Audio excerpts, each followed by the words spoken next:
प्रणाम। आदेश Mahakal, Alakh Niranjan. Welcome to eat pray love and tarot. आज 8/8 पोर्टल है। इनफैक्ट 8 अगस्त 2026, तो इसको अगर टोटल करते हैं तो 17 आता है। 1 + 7 = 8, तो पूरा संख्या ही 8 का है। So very important portal.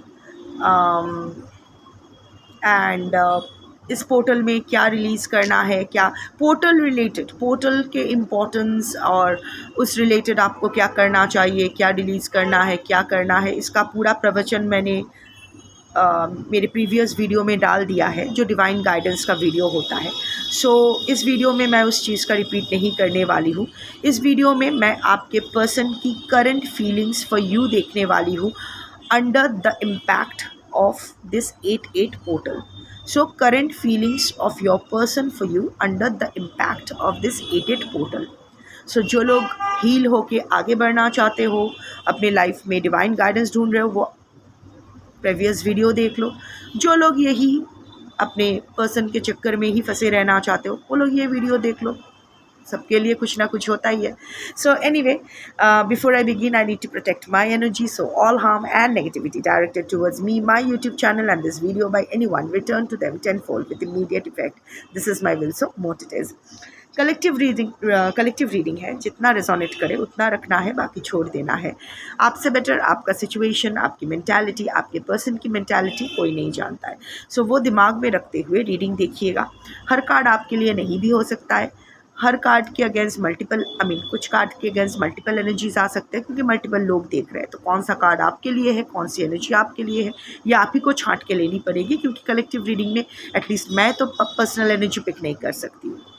मुझे पता भी नहीं कौन देखेगा कौन नहीं। कोई भी रीडिंग किसी भी रीडिंग का कंटिन्यूएशन नहीं है, क्योंकि कलेक्टिव्स चेंज हो जाते हैं तो रीडिंग की एनर्जीज भी चेंज हो जाती है। तो सेम टॉपिक पे अगर कॉन्ट्रडिक्टरी रीडिंग्स देखते हैं, जिससे ज़्यादा रेजोनेट करे वो वाला रखे, बाकी जाने दे। रीडिंग में टाइमलेस ही रखूँगी। 8/8 पोर्टल का जो स्ट्रॉन्ग एनर्जी है वो इस वीडियो में एम्बेडेड रहेगी। जब भी जिसको भी इस वीडियो की ज़रूरत पड़ेगी, ये वीडियो किसी ना किसी तरह उस तक पहुंच जाएगी। किसी भी gender, zodiac, religion and sexual orientation के लोग देख सकते हो। This reading is for all types of romantic relationships and for all types of situations. Energies only pick energies. So cards को अगर पिक करना होगा तो आपकी एनर्जी पिक होगी अमंग कलेक्टिव मेजॉरिटीज एनर्जी। आप जिसको अपना पर्सन मान के ये रीडिंग देखेंगे, उसकी energy via your energy will be picked among collective majorities persons energy. Clear? तो चलिए देखते हैं कि current feelings of your person for you under the impact of the 8/8 portal. 3 cards at the bottom of the deck to begin with, फिर clarification इसी oracle से लेंगे। बाप रे, प्रथमे ही protection.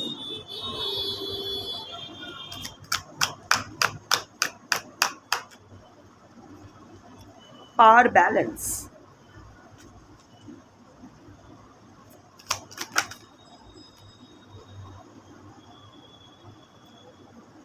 needs tending. Okay.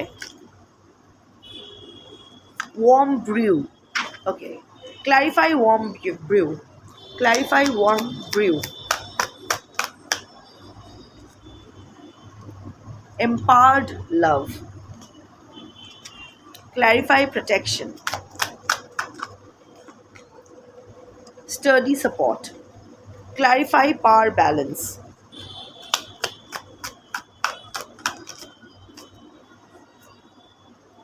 Heartstrings. Clarify needs tending.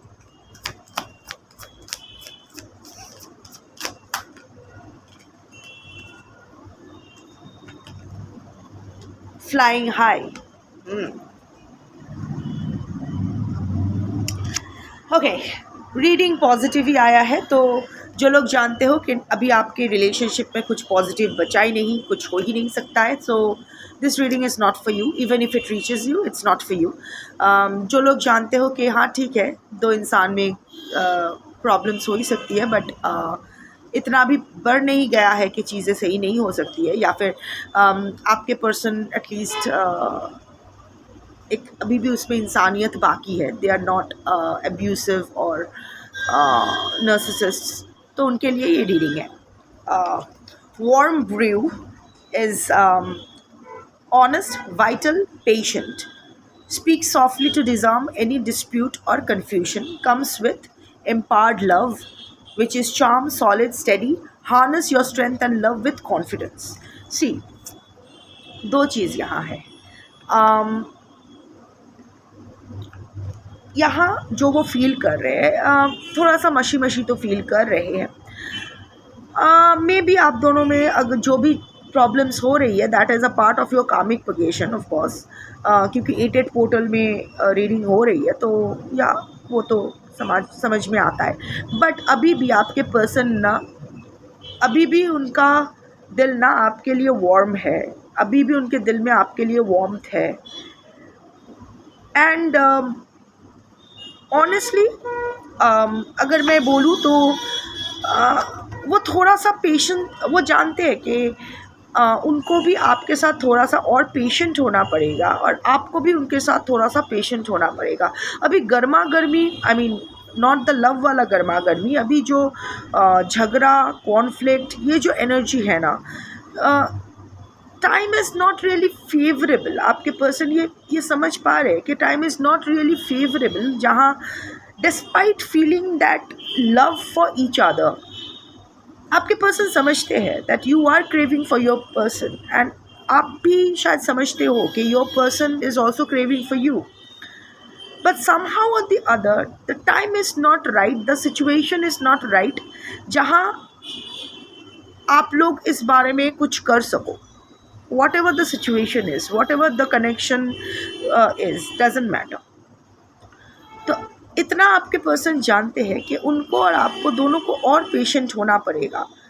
Also अभी झगड़ा से कुछ नहीं होने वाला है, अभी आपके साथ सख्ती से पेश आने से कुछ नहीं होने वाला है, और ना ही आप अगर उनसे सख्ती से पेश आओगे तो कुछ होने वाला है. सो जितना भी कन्फ्यूजन एंड डिस्प्यूट है उसको आराम से सॉल्व करना पड़ेगा. यू नो, आप दोनों को ही वो करना पड़ेगा, क्योंकि कहीं ना कहीं आपके पर्सन भी बहुत ट्रिगर्ड फील करते हैं अगर आप कोई डेडलाइन सेट करते हो या बहुत ही एम्पावर्ड टोन में, as if you own this relationship, वो कंट्रोलिंग आवाज़ में अगर बात करते हो, डेडलाइन सेट करते हो, इधर दिस और दैट ऑप्शन दे देते हो, इधर मेरे साथ रहो या उसके साथ रहो, या फिर मुझे फ़ोन करो वरना कभी मत फ़ोन करना, आज शाम 6 बजे तक फ़ोन करोगे नहीं तो मत करना. So what ever the deadline, this और दैट, ये जो आप एक स्ट्रेस क्रिएट करते हो अपने पर्सन के ऊपर, एटलीस्ट आपके पर्सन को ऐसा लगता है. अगर ऐसा नहीं है तो it's not your reading. But ये जो आपके person takes a lot of, वो डेडलाइन फिक्स कर देने से या कुछ यू नो कुछ भी प्रेशर क्रिएट करने से आपके पर्सन ना बहुत ही जल्दी ट्रिगर्ड हो जाते हैं. Maybe it dates back to his or her childhood trauma or something like that. But वो उसके ऊपर ना उसको आँख मत दिखाओ, उससे प्यार से बात करो, तो आपके पर्सन भी वो फील करता है. And your person also realizes the problem is same with you also. आप पर ज़्यादा शक्ति से अगर ये पेश आएंगे तो आप टेढ़ा ही बन जाओगे. आपसे प्यार से 2 शब्द बोलेंगे तो आप उसके लिए न जाने क्या क्या कर जाओगे. और यही तो हो रहा है, आप लोग अपने अपने ज़िंदगी में ऐसे उलझ जा रहे हो कि आप सीधे मुंह एक दूसरे से बात ही नहीं कर पा रहे हो. तो now what your person feels it, both of you need to be a little patient, क्योंकि दोनों का ही मस्तिष्क अभी काफ़ी गर्म है, दोनों ही एक दूसरे पे हावी होने की कोशिश कर रहे हो. तो वॉट एवर इट इज़, तो अभी वो जानते हैं कि शांति से बैठ के बात करनी पड़ेगी एक दूसरे से, तो ये सॉर्ट हो जाएगा. इट इज़ नॉट नथिंग, ऐसा कुछ बड़ा इशू नहीं है जो सॉर्ट नहीं हो सकता है. बट दोनों को ही शांत बैठना होगा और इस वक्त दोनों ही अशांत हो. However your person is charmed, is still charmed by you, और उनको ये वो आपके साथ एक सॉलिड एंड स्टेडी रिलेशनशिप बनाना चाहते हैं, still charmed by you. But अभी थोड़ा सा मन मार के बैठे हैं क्योंकि this is not the right time. Your person feels this is not the right time. आप भी, it's not the right time for you also, and it's not the right time for him or her also. थोड़ा सा matured energy लग रहा है. Anyway, protection comes with sturdy support. So yeah, self-care, sanctuary, taking care of yourself as well as the relationship, sturdy support, united, lasting, stable, build a strong foundation with combined effort. देखो बार बार ना building का ही मतलब long lasting relationship maintain करने का ही card आ रहा है. But however see your person is observing you, stalking you, observing you. But अभी ना वो थोड़ा सा अपने सेल्फ केयर पे, सेल्फ हीलिंग पे ध्यान देना चाहते हैं और चाहते हैं कि आप भी वही करो, क्योंकि वो जानते हैं कि उनका हील होना इस रिलेशनशिप की हीलिंग के लिए भी ज़रूरी है. उनका थोड़ा सा दूर रहना इस रिलेशनशिप को हील करने में मदद करेगी और वो चाहते हैं कि आप भी ऐसा ही करो. You should take care of yourself and this relationship also. इतना आपके पर्सन के समझ में आ गया है कि ये आप दोनों अगर individual traumas, individual red flags को एड्रेस करके डिज़ोल्व करते हो, हील करते हो, तो ये रिलेशनशिप ऑटोमेटिकली हील करेगी. Your person feels that it's अभी उनको आपके सपोर्ट की ज़रूरत है. वो भी आपको सपोर्ट करने के लिए तैयार है, but more than you needing his or her support, your person needs your support. तो वो नहीं जानते हैं कि आप अभी भी everything is not so apparent whenever you go. अगर सीधा रिलेशनशिप है तब तो ठीक है, अगर थोड़ा सा टेढ़ा रिलेशनशिप है, कॉम्प्लिकेटेड रिलेशनशिप है, सो इन दैट केस आप दोनों ही जानते हो कि कॉम्प्लिकेटेड रिलेशनशिप में कॉम्प्लिकेशंस होंगे. That is why it is a complicated relationship. So you have to be confident enough एक दूसरे का साथ निभाने के लिए, right? सपोर्ट करने के लिए, एडजस्टमेंट्स करने के लिए. ऑफ कोर्स नॉट एडजस्टिंग, अपने नॉन नेगोशिएबल्स के साथ कभी एडजस्ट नहीं करना चाहिए, बट नेगोशिएबल्स को री इवेल्युएट ज़रूर करना चाहिए. So in that case your person feels that you should support your person in whatever decision he or she takes, because आप उनका सिचुएशन जानते हो, आप उनका जो कंडीशन है वो जानते हो. yet not being able to get over you, क्योंकि आपसे नज़र उनकी नहीं हट रही है. you are always on his or her mind, but इस वक्त उनको लग रहा है कि he or she needs to protect himself or herself and keep himself or herself away from this connection. ज़रूरी है उनके लिए, आपके लिए और इस कनेक्शन के लिए भी. सो ये जो भी अभी आप वो कर रहे हैं, वो कोई मैच्योर स्टेप लेना चाहते हैं. Short term discomfort for long term comfort. Power balance comes with heart strings. Power balance, have mutual respect and shared responsibilities, equality, respect, care. Heartstrings, strike a chord together with gentle harmony, serenity, balance, match. So, there is जो अभी power balance का जो एक game चल रहा था ना आप दोनों के बीच, एवरीवन, आप उन पर हावी होने की कोशिश कर रहे थे, वो आप पे हावी होने की कोशिश कर रहे थे. You both were blocking each other's way. तो आपके पर्सन फील करते हैं कि time has come again sitting together and resolving it, क्योंकि दिल में तो अभी भी आप ही के नाम का गिटार बज रहा है, हार्ट स्ट्रिंग्स अभी भी वही चल रहा है. But your person feels that you should be a little more respectful towards your person, and your person वो भी ये महसूस कर रहे हैं कि उनको भी आपको थोड़ा सा और रिस्पेक्ट देना चाहिए, इस रिलेशनशिप को थोड़ा सा और केयर करना चाहिए. अगर थर्ड पार्टी है तो romantic, non romantic, what ever, तो थर्ड पार्टी के साथ your person completely ignored you for the third party. Third party के लिए शायद आपको छोड़ ही दिए हैं. तो अभी वो रियलाइज़ करते हैं, वो फील करते हैं कि no, there should have been an equality, क्योंकि कमिटमेंट तो दोनों की प्रति है और उन्होंने ये जानबूझकर ये कमिटमेंट किया है. सो अकाउंटेबल तो वो दोनों के प्रति है.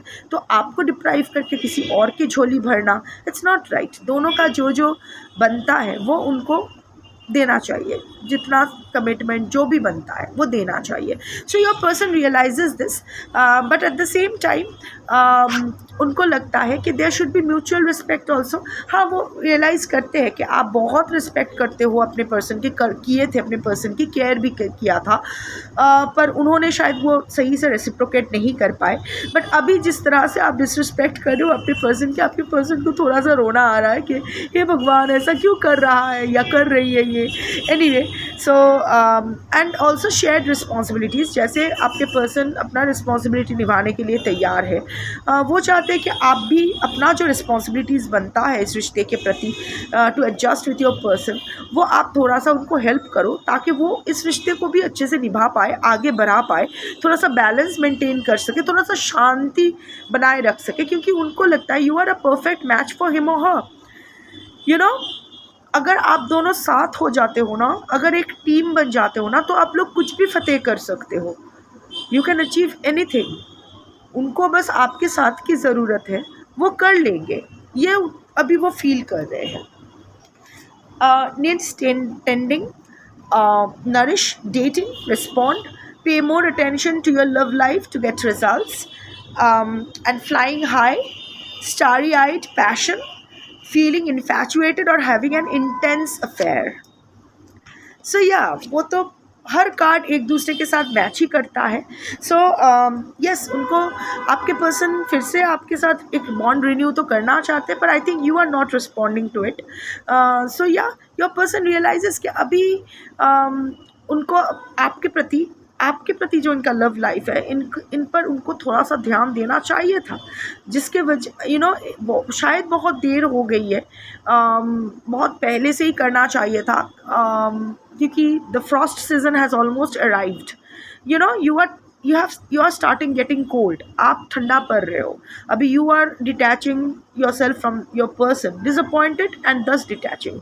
आपको भी दर्द हो रहा है, बट फिर भी आपको चले जाना है. Maybe you are not responding to your person's text or keeping him or her blocked or something like that. तो उनको लग रहा है कि नहीं, अभी उनकी गलती है, उनको थोड़ा सा और ध्यान देना चाहिए था इस रिश्ते के प्रति. पर अभी भी देर नहीं हुई है, क्योंकि कभी ना कभी उनको लगता है कि it is such an intense affair. अभी अफेयर का मतलब not an extramarital affair, like a relationship. इतना इंटेंस आप दोनों के बीच संबंध है कि it's impossible for you to leave that. कितना भी आप कोल्ड क्यों ना हो जाओ, वो आपको जीत लेंगे फिर से. एंड यस, अभी आपके प्रति वो फिर से इन्फैचुएटेड फील कर रहे हैं. I don't know what is happening in your life, what you are doing. शायद दूर जा रहे हो तो आपकी जो कमी है, आपका जो भी वॉट एवर इट इज़, ख्याल आ रहे हैं, डिवाइन इंटरवेंशन हो रहा है, या फिर ऐसे कुछ मून ट्रांजिट्स कुछ ऐसे राशि में हो रहा है जहाँ थोड़ा हार्ट स्ट्रिंग्स और ज़ोर से बज रहा है. Whatever it is, right now your person is a little lovey, feeling a little lovey dovey towards you, rather quite warm towards you, but वो अपने आप को कंट्रोल कर रहे हैं because knows that you are not ready and he or she is also not ready. तो time लेना पड़ेगा, या हार्मोनल अप्स एंड डाउन्स को कंट्रोल करना पड़ेगा, फीलिंग्स को कंट्रोल करनी पड़ेगी, क्योंकि गलती जिस तरह आप उनकी है उस तरह आपकी भी थोड़ी सी है. वो अपनी गलतियाँ भी मानते हैं, वो अपनी गलती. I think your person has introspected a lot, इस बारे में सोचा बहुत है. ये इंसान की एनर्जी जो है, ये काफ़ी मैच्योर एनर्जी है, निभाने वाली एनर्जी है. मे बी ऐसा कुछ हो गया था जिसके वजह से वी ऑल मेक मिस्टेक्स. सो और कभी कभी वो मिस्टेक करने के बाद वो हो जाता है ना कि उसको कवर अप करने के लिए एक और मिस्टेक, उसको कवर करने के लिए एक और मिस्टेक. जब तक हम लोग ये रियलाइज़ करते हैं कि हम लोग व्हाट द फक क्या कर रहे हैं हम लोग, तब तक चीज़ें बहुत ख़राब हो चुकी होती है. But I'm not, this is a sensible man or woman. I'm not seeing any toxic person here, any malicious energy here. ये इसने बहुत सोचा है, हर्मिट एनर्जी में रह के बहुत इंट्रोस्पेक्शन, सोल सर्चिंग किया है. एंड ही और she has exactly pin pointed कि आपके तरफ से क्या प्रॉब्लम्स हुई है, उनके तरफ से क्या प्रॉब्लम्स हुई है. तो वो उनके तरफ का प्रॉब्लम सुलझाने के लिए तैयार है, पर वो जानते हैं कि अभी अगर आपको आपके प्रॉब्लम्स गिनवाने जाएंगे तो you are not in a situation जहाँ आप वो हेल्दी क्रिटिसिज्म हैंडल कर सको. सो और वो भी अभी तक इतना भी हील नहीं हुए हैं कि आपके ट्रिगर से फिर से वो ट्रिगर्ड ना हो। तो वंस टाइम टू थोड़ा सा और टाइम लैप्स हो जाए, थोड़ा सा और कार्मिक प्रोग्रेशन हो जाए, उसके बाद बट बिल्डिंग द बॉन्ड का एनर्जी तो बहुत स्ट्रांगली आया है। ये इंसान आपको छोड़ के कहीं नहीं जाने वाले हैं, और आई डोंट थिंक कि आप भी इस इंसान को छोड़ के कहीं नहीं जाने वाले हो। हाँ, रूठना बनता है आपका, बट छोड़ के जाना आई एम नॉट सीइंग आप छोड़ के जा पा रहे हो। सो बाकी जैसा आपको सही लगे आप करो, आपकी ज़िंदगी है, live it like you want to. But again जो भी करो अभी सोच समझ के करना, भावुक होके मत करना। Do what is good for you. शम।